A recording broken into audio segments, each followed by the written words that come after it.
Hello, good morning. This is Nandi, and welcome to Vibrant Authentic Living Lemon Water in the Mornings with Nandi. So, as usual, we're going to have our lemon water feature, and what I want us to reflect about this morning is just as the title says, how do you know what to throw away and what to keep?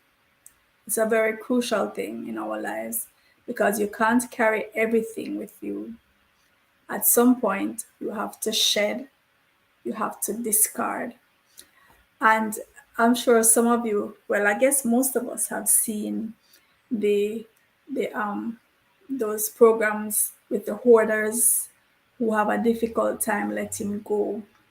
And so they keep what they have in addition to what's coming in. So everything keeps piling up, piling up, piling up. And we all know that that leads to detriment because the physical space becomes limited.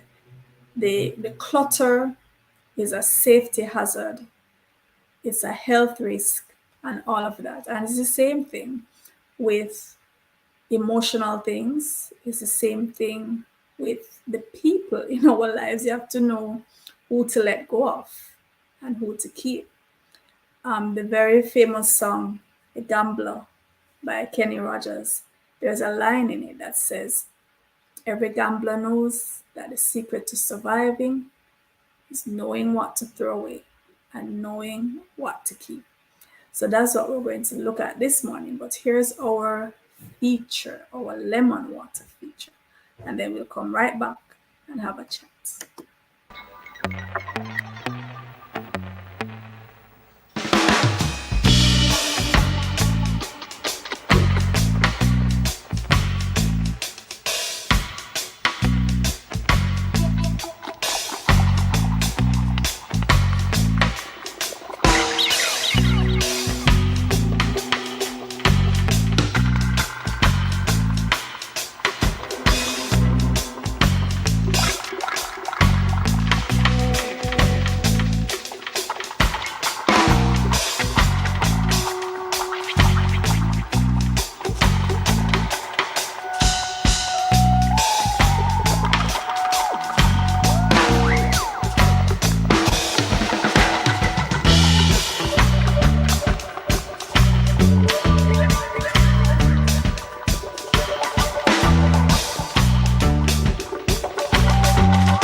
There's a particular thing in my life right now that I'm having a hard time throwing away, and it's my passion fruit plant.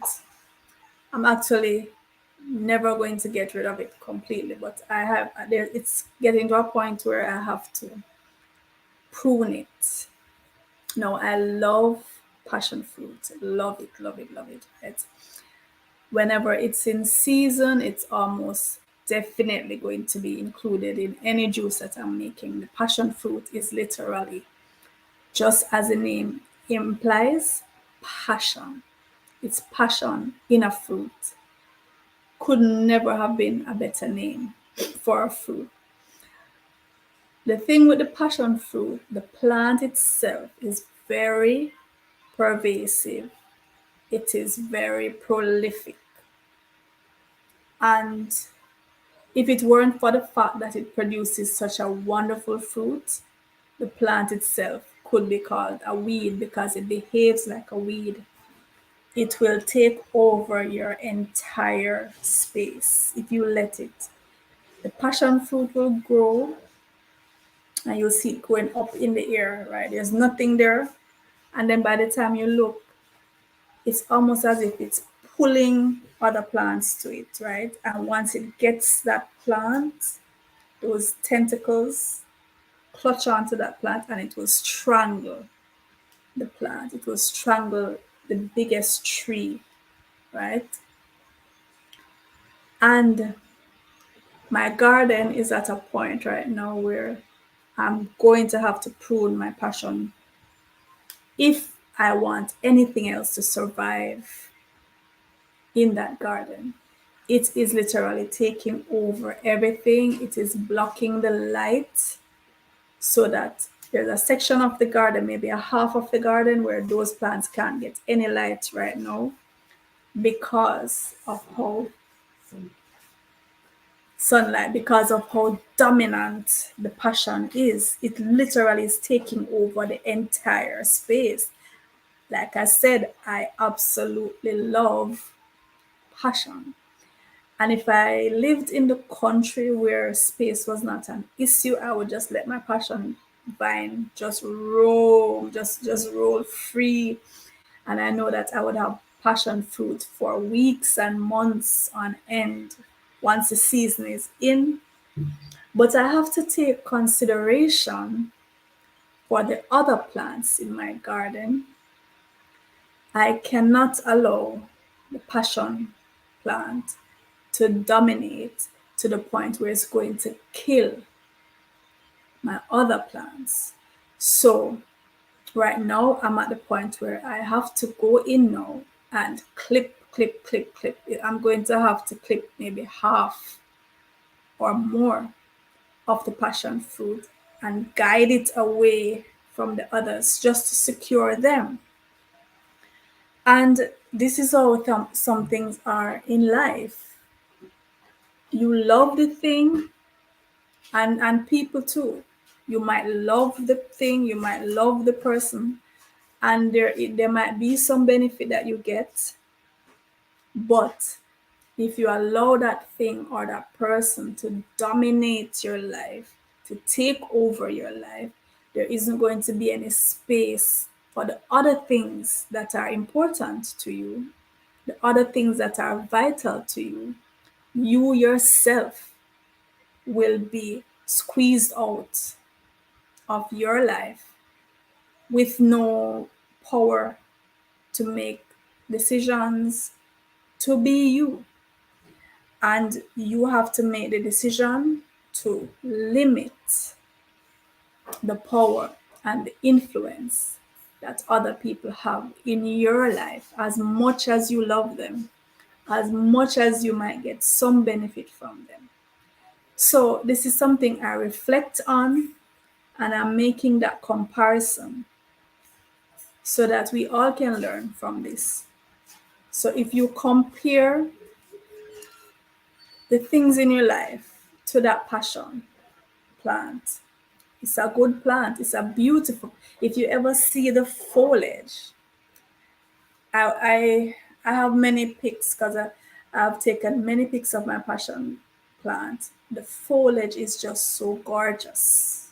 It's just so deep green and the leaves are beautiful, right? Everything about the plant is wonderful. And if you have the space, even the fact that it takes over, it's dominant, even that is a beautiful thing if you have the space.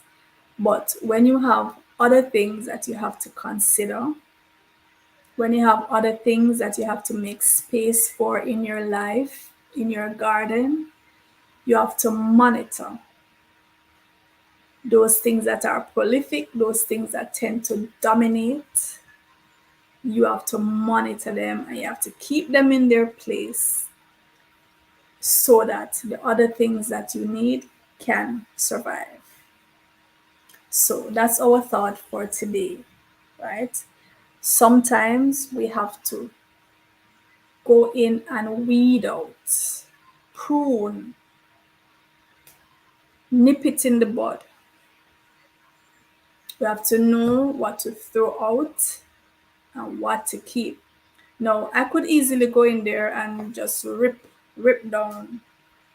I mean, there are persons maybe passing my garden and saying, why is she allowing this weed to take over the place? Why doesn't she just go and rip down everything and just discard it? Because this plant clearly is a selfish plant. This plant clearly will strangle anything in its way. So I guess in some person's mind, they just want to rip the whole thing and throw it away. Um, in Jamaica, we have a saying, don't throw away the baby with the bathwater.